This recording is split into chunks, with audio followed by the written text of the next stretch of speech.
2014 के बाद तो पूरी ताकत और जोर के साथ ये नजरिए वाले आ गए। तो लाजिम है अब जो टकराव होगा, या इतने सालों से जो उनकी एक ख्वाहिश है, एक तमन्ना थी, एक जज्बा था, अब वो जज्बा उनके हाथ में ताकत के साथ पूरे मुल्क की हर सलाहियत को इस्तेमाल करते हुए उनके हाथ लग चुका है। नतीजा ये हुआ कि ये 70 साल में आजादी के बाद से जितनी बड़ी बड़ी हमारी जमातें थी, बरेलवी, देवबंदी, अहले हदीस, जमाते इस्लामी, तबलीगी जमात, अहले सुन्नत वल जमात, ये तमाम के तमाम मस्जिदों से अज़ान के अलावा जो स्पीकरों को इस्तेमाल करे, हर एक दूसरे को काफिर पुकारने में पूरी तवानाई लगा के इस्तेमाल करे। इनकी पूरी सलाहियत ना कभी एक बेहतरीन satellite channel, broadcast radio station जिससे इस्लाम के नशरियात हो, कभी भी आज तक भी नहीं हुआ। और शर्मिंदगी और अफसोस की बात, ये क्यों कह रहा हूं? क्योंकि मेरे उलेमा ही सिखाया मेरे को। मेरे उलेमा उमर रजी अल्लाह तआला अन्हु का एक कौल पेश करते, एक वाकया पेश करते और बोलते कि अमीरुल मोमिनीन उमर इब्न खत्ताब रजी अल्लाह तआला अन्हु एक कीमती चादर पहने हुए थे। एक बूढ़ी साहबिया उठकर पूछी चादर कहां से ला लिए? तो लिहाजा मैं आज एक आम मुसलमान की हैसियत से इन लोगों का मुहासिबा करना चाह रहा हूं। और मुहासिबे में मैं इनसे डोनेशन कहां पे खर्चा करें नहीं पूछना चाह रहा हूं, ये नहीं पूछ रहा हूं इनसे। बिल्कुल आप अच्छा किए, अगर खा लिए बहुत अच्छा किया, अल्लाह आपको और नवाजे। हमारे मुसलमान उम्मत गयूर है, हयादार है, और देखिए माशाल्लाह कोई गम नहीं है, माशाल्लाह आप लोग खा लिए तो डोनेशन। काम क्या करें?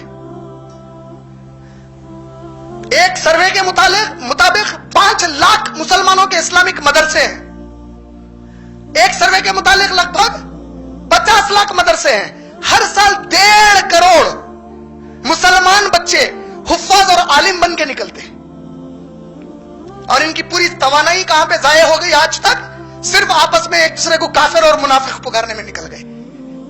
पूरे मसले इनके कहीं में ठहरे रहे, सीने पे हाथ बांधे तो नमाज होती या नीचे बांधे तो नमाज होती, हनफी सही कि शाफई सही, मालिकी सही कि हम्बली सही, सारे झगड़े इसी में रह गए।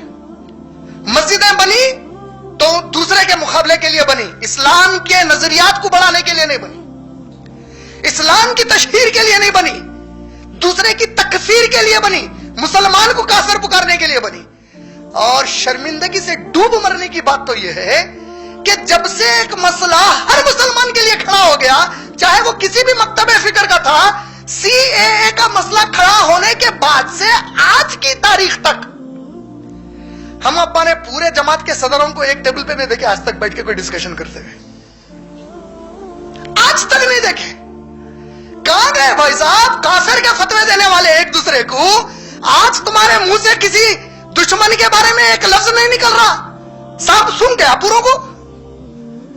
और कौम रोडों पे, कौम का कोई पुरसानी हाल नहीं है, कौम को समझ नहीं आ रहा कि सही क्या है गलत क्या है।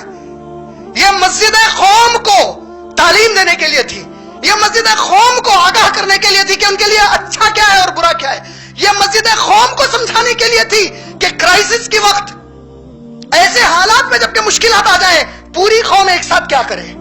और बजाय उलेमा के जूते सियासी रहबर उठा के फिरने के, सियासी रहबरों के जूते पकड़ते फिर रहे हर जगह, बजाय इसके कि रहबर सियासी उलेमा से नसीहत लेके इस्लाम क्या बोलता, इनको झेलते फिर रहे। और गोदी मीडिया तो जबरदस्त काम कर रही है आजकल। गोदी मीडिया तो पूरे काम पे लगी हुई है। ये गोदी मीडिया किसी को पूरी मुसलमानों का खलीफा बना के पेश कर रही है आजकल।